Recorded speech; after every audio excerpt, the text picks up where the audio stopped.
গণতান্ত্রিক ব্যবস্থার মাধ্যমে আমাকে উৎখাত করা সহজ নয়, বললেন শেখ হাসিনা। এবং সর্বশেষ জানাবো, উন্নয়নের জোয়ারে ডুবছে দেশ। 9 মাসে বাণিজ্য ঘাটতি 2,15,000 কোটি টাকা। এতক্ষণ শুনছিলেন সংবাদ শিরোনাম, এবার বিস্তারিত। গণতান্ত্রিক ব্যবস্থার মাধ্যমে আমাকে উৎখাত করা সহজ নয়, বললেন শেখ হাসিনা। প্রথম মেয়াদে 1996 থেকে 2001, পরে 2009 সাল থেকে একটানা অফিসে থেকে তিনি সরকারি পদে আসীন বিশ্বের সবচেয়ে দীর্ঘকালীন নারী সরকার প্রধান হয়ে উঠেছেন। সেই সঙ্গে পুনরুত্থিত ইসলামপন্থী ও এককালে অনধিকার চর্চী সামরিক শক্তি উভয়কেই পরাস্ত করার কৃতিত্ব অর্জন করেছেন। ইতিমধ্যে মার্গারেট থ্যাচার কিংবা ইন্দিরা গান্ধীর চেয়ে বেশি নির্বাচনে জয়ী হওয়ার পর হাসিনা জানুয়ারির নির্বাচনের মাধ্যমে সেটা আরও দীর্ঘ করতে দৃঢ়প্রতিজ্ঞ। সেপ্টেম্বরে টাইম ম্যাগাজিনকে দেয়া এক সাক্ষাৎকারে তিনি বলেন, আমি আত্মবিশ্বাসী যে আমার জনগণ আমার সাথে আছে, তারা আমার প্রধান শক্তি। হাসিনার শাসনামলে কয়েক বছর ধরে 19টি গুপ্ত হত্যার চেষ্টা হয়েছে। সাম্প্রতিক মাসগুলোতে প্রধান বিরোধী দল বাংলাদেশ জাতীয়তাবাদী দল এর সমর্থকরা নিরাপত্তা বাহিনীর সাথে সংঘর্ষে লিপ্ত হয়েছে, যার ফলে শত শত মানুষ গ্রেপ্তার হয়েছে। পুলিশের গাড়ি এবং পাবলিক বাসে আগুন ধরিয়ে দেওয়া হয়েছে এবং বেশ কয়েকজন নিহত হয়েছে। বিএনপি 2014 এবং 2018 সালের মতোই নির্বাচন বয়কট করার ব্রত নিয়েছে, যদি না হাসিনা নির্বাচন পরিচালনার জন্য তত্ত্বাবধায়ক সরকারের কাছে ক্ষমতা হস্তান্তর করেন। হাসিনার নেতৃত্বাধীন আওয়ামী লীগের অধীনে বাংলাদেশ কর্তৃত্ববাদী রূপ নিয়েছে। ব্যালট বাক্স দখল এবং হাজার হাজার ভুয়া ভোটার সহ নানা উল্লেখযোগ্য অনিয়মের কারণে যুক্তরাষ্ট্র, যুক্তরাজ্য এবং অন্যরা গত 2টি নির্বাচনের নিন্দা জানিয়েছিল। 2বারের সাবেক প্রধানমন্ত্রী এবং বিএনপি নেত্রী খালেদা জিয়ার সন্দেহ রয়েছে এমন দুর্নীতির অভিযোগে গৃহবন্দী এবং গুরুতর অসুস্থ। এর মধ্যে 40 লাখ আইনি মামলায় বিপাকে পড়ছেন বিএনপির কর্মীরা। অন্যদিকে স্বাধীন সাংবাদিকরা এবং নাগরিক সমাজের কাছ থেকেও প্রতিশোধমূলক হয়রানির অভিযোগ আসছে। সমালোচকরা বলছেন, জানুয়ারির নির্বাচন হবে রাজ্যাভিষেকের মতো সমতুল্য আর হাসিনার স্বৈরশাসকের।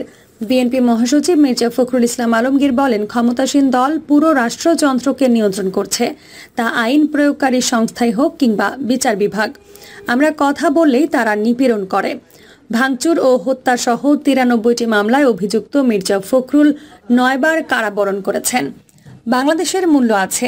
দেশটি জাতিসংঘ শান্তিরক্ষী বাহিনীতে একক বৃহত্তম শান্তিরক্ষী প্রেরণকারী এবং নিয়মিতভাবে মার্কিন ইন্দো প্যাসিফিক কমান্ডের সাথে অনুশীলন করে থাকে।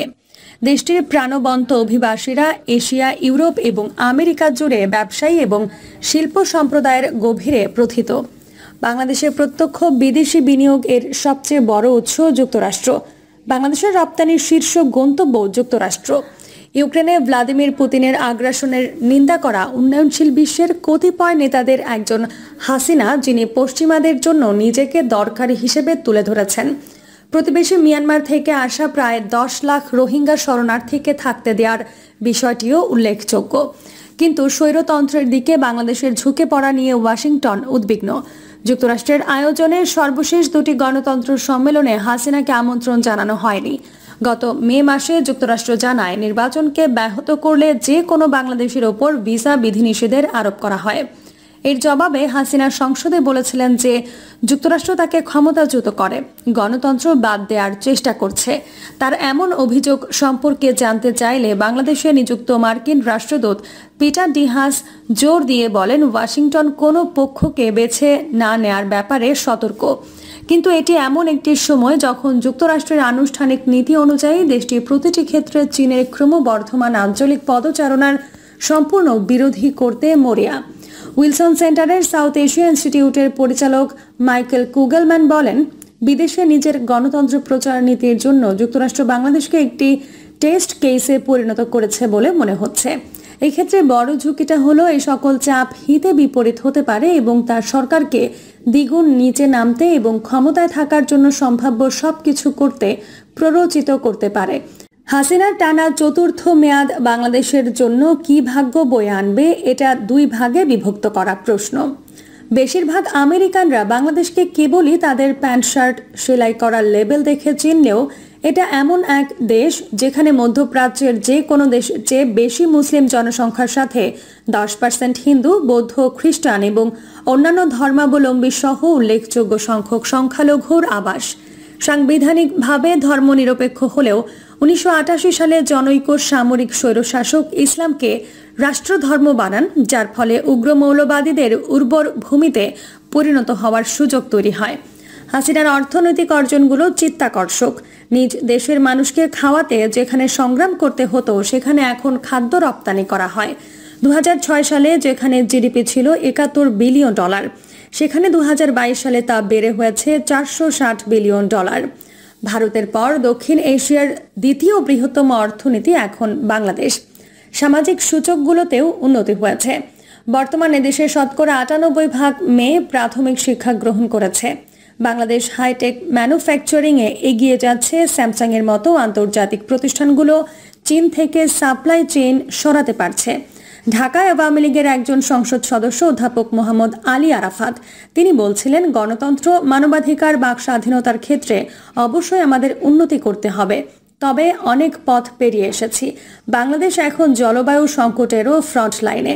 একসময় পূর্ব পাকিস্তান নামে পরিচিত দেশটি 1971 সালে গৃহযুদ্ধের আঘাত কাটিয়ে উঠলেও পানি সমস্যা সহস্রাব্দ ধরে এখানকার মানুষের জীবনকে প্রভাবিত করেছে। সুউচ্চ হিমালয় থেকে তুষার গলিত প্রতি বছর 165 ট্রিলিয়ন গ্যালন পানি বাংলাদেশের নদীগুলোর মধ্য দিয়ে প্রবাহিত হয়। ঘূর্ণিঝড় নিয়মিতভাবে নিচু ব-দ্বীপকে আঘাত করে, কারণ দেশের 80%ই প্লাবনভূমি। এর ফলে বছরে প্রায় $1 বিলিয়ন ক্ষতি হয়। ক্রমবর্ধমানভাবে সাগরের পানির স্তর বৃদ্ধি ক্যালিফোর্নিয়ার 4 গুণ বেশি জনসংখ্যার দেশটির মানুষের জীবন ও জীবিকাকে হুমকির মুখে ফেলেছে। হাসিনা উন্নয়নশীল দেশগুলোর হয়ে জলবায়ুর স্বাভাবিক অবস্থায় প্রত্যাবর্তনের জন্য উন্নত দেশগুলোর কাছে 2025 সাল পর্যন্ত বার্ষিক $100 বিলিয়ন প্রদানের দাবি রেখেছেন, যে দাবি এখনও পূরণ হয়নি। এই বিষয়ে তিনি বলছিলেন, আমরা কেবল প্রতিশ্রুতি শুনতে চাই না, উন্নত দেশগুলোকে এগিয়ে আসতে হবে। বাংলাদেশের জীবন যদি পানি শাসিত বলা যায়, তবে তার রাজনীতিকে বলতে হবে রক্তস্নাত। গত অর্ধ শতাব্দী ধরে দুটি পরিবার এবং এখন তাদের নেতৃত্ব দেওয়ার নারীরা তিক্ত দ্বন্দ্বে আবদ্ধ। একদিকে রয়েছেন শেখ হাসিনা, যার পিতা শেখ মুজিবুর রহমান ছিলেন বাংলাদেশের প্রথম প্রেসিডেন্ট, যিনি শেখ মুজিব সমধিক পরিচিত। তিনি এবং তার 17 জন নিকটাত্মীয়কে 1975 সালে এক সেনা অভ্যুত্থানে হত্যা করা হয়। অন্যদিকে সাবেক সেনা প্রধান এবং বিএনপির প্রতিষ্ঠাতা জিয়াউর রহমানের বিধবা স্ত্রী খালেদা জিয়া। মুজিব হত্যার পর থেকে 1981 সাল পর্যন্ত জিয়াউর দেশের নেতৃত্বে ছিলেন। এই উভয় ডাইনাস্টিক ম্যাট্রিয়ার্ক বাংলাদেশের মুক্তি সংগ্রামে একে অপরকে ছোট করে নিজেদের পরিবারের ভূমিকাকে বৈধতা দেবার চেষ্টা করে। স্বৈরশাসকের হাতে জন্ম এই বলে হাসিনা বিএনপিকে সন্ত্রাসী দল বলে উপহাস করেন, যে দল কখনো গণতন্ত্রে বিশ্বাস করেনি। স্পষ্টতই বিষমাখা কণ্ঠে তিনি বলেন, খালেদা জিয়া সামরিক স্বৈরশাসকের মতো দেশ চালিয়েছে। 2018 সালের বিতর্কিত নির্বাচনকে কেন্দ্র করে অগ্নিসংযোগের মাধ্যমে বিএনপির সমর্থকরা যে সহিংসতা করেছে, হাসিনা তা বড় করে দেখান। এর বিপরীতে বিএনপি তাদের দলের উপর পদ্ধতিগত নিপীড়নের দিকে ইঙ্গিত করে এবং তার নেতৃত্বের বিরুদ্ধে অভিযোগ তুলেছে। প্রকৃতপক্ষে রক্তারক্তির বিষয়টি দুঃখজনকভাবে সব পক্ষ থেকেই ঘটছে। হিউম্যান রাইটস ওয়াচের উপপরিচালক মীনাক্ষী গাঙ্গুলি বলেন, বাংলাদেশের রাজনীতিতে প্রায়ই রাস্তায় সহিংসতা হয়ে থাকে। এটি প্রধান সব রাজনৈতিক দলের ক্ষেত্রেই সত্য। নিজ সরকার কর্তৃক স্বচ্ছ ব্যালট বাক্স, আইডি কার্ড এবং বায়োমেট্রিক ডেটার সাথে যুক্ত রেজিস্ট্রেশন পেপার প্রবর্তনকে হাসিনা অবাধ নির্বাচনের প্রতি তার অঙ্গীকারের প্রমাণ হিসেবে দেখান। নিজের ডিএনএতে গণতন্ত্র রয়েছে বলেও তিনি দাবি করেন। পিতৃ হত্যার পর হাসিনা এবং তার বোন শেষ পর্যন্ত ভারতে রাজনৈতিক আশ্রয় পাওয়ার আগ পর্যন্ত পশ্চিম জার্মানিতে নিযুক্ত বাংলাদেশের রাষ্ট্রদূতের বাসায় আশ্রয় নিয়েছিলেন। হাসিনাকে 1981 সালেই বাংলাদেশে ফিরে আসার অনুমতি দেওয়া হয়েছিল, যখন হাজার হাজার আওয়ামী লীগ সমর্থকরা তাকে ঘিরে ধরেছিল। পরবর্তী বছরগুলো তিনি সামরিক শাসনের অবসান এবং গণতান্ত্রিক নির্বাচনের জন্য আন্দোলন করে কাটিয়েছিলেন। তিনি বলেন, আমাদের স্লোগান ছিল ভোটের অধিকার, ভাতের অধিকার, কিন্তু পরের 4 দশকে অনেক কিছু বদলে গেছে। এখন বাংলাদেশের বিরোধীরা গ্রেপ্তার, হামলা বা আইনি চ্যালেঞ্জের ভয় ভীতি ছাড়া রাস্তায় প্রচারণা চালাতে কিংবা মিডিয়াতে নিজেদের মতো প্রকাশ করতে পারছেন না বলে অভিযোগ করছেন। রাষ্ট্রদূত পিটার হাস বলেন, অবাধ ও সুষ্ঠু নির্বাচনের জন্য কেবল নির্বাচনের দিনটি গুরুত্বপূর্ণ নয়, এর জন্য সম্পূর্ণ প্রক্রিয়া এবং পরিবেশ গুরুত্বপূর্ণ। 1991 থেকে 2008 সালের মধ্যে অনুষ্ঠিত সব নির্বাচনে বিএনপি এবং আওয়ামী লীগের মধ্যে ক্ষমতার পালা বদল হয়েছিল এবং ক্ষমতাসীন বিরোধিতার মানে সুষ্ঠু নির্বাচনে হাসিনার পরাজিত হওয়ার সকল সুযোগ রয়েছে। ঢাকার একজন রিকশা চালক টাইমের কাছে অভিযোগ করে বলেন, মানুষ এখন কষ্ট পাচ্ছে। তিনি দিনে যে 400 টাকা আয় করতেন তা দিয়ে স্ত্রী এবং 2 সন্তানের জন্য রান্নার তেল আর মসুর ডাল জোগাড় করাই কঠিন। বড় পরিবার থেকে আসলেও তার পিতা এখন আমাদের সাহায্য করতে পারেন না। প্রিয় দর্শক, এই ছিল এখনকার সর্বশেষ সংবাদ। আপডেট সব সংবাদ পেতে চ্যানেলটি সাবস্ক্রাইব করে বেল আইকনটি ক্লিক করে রাখুন।